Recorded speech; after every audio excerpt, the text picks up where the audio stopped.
qishda ham o'z tarovatini yo'qotmagan oppoq atirgullar, faxriy yorliq va pul mukofotlari. Ulug' ayyom nafasi kezib yurgan shukuhli kezlarda bu tuhfalar sohibalariga topshirildi.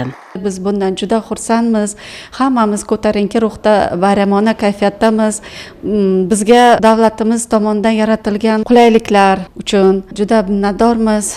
Qashqadaryo viloyati adliya boshqarmasida Konstitutsiya, inson qadri, tenglik va adolat garovi shiori ostidagi bayram tadbiri bo'lib o'tdi va aynan shu kuni tizimda samarali mehnat qilib kelayotgan bir guruh xodimlar adliya a'lochisi ko'krak nishoni vazirlikning tashakkurnomalariga munosib deb topildi.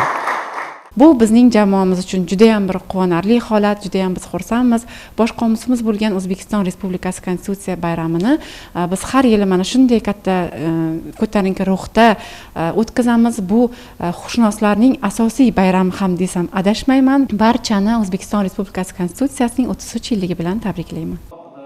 Muloqotda mas'ullar bosh qomusimizning hayotimizdagi o'rni haqidagi ma'ruzalari bilan ham ishtirok etishdi.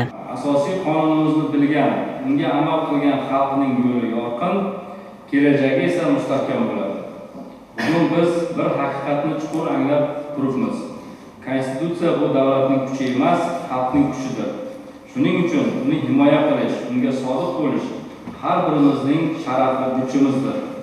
Huquqiy ong va madaniyatni yuksaltirish muhim vazifa. Ana shunday sharafli yumushni ado etib kelayotgan soha vakillari uchun yil yakunidagi e'tibor ularni yangi marralar sari intilishlariga xizmat qiladi.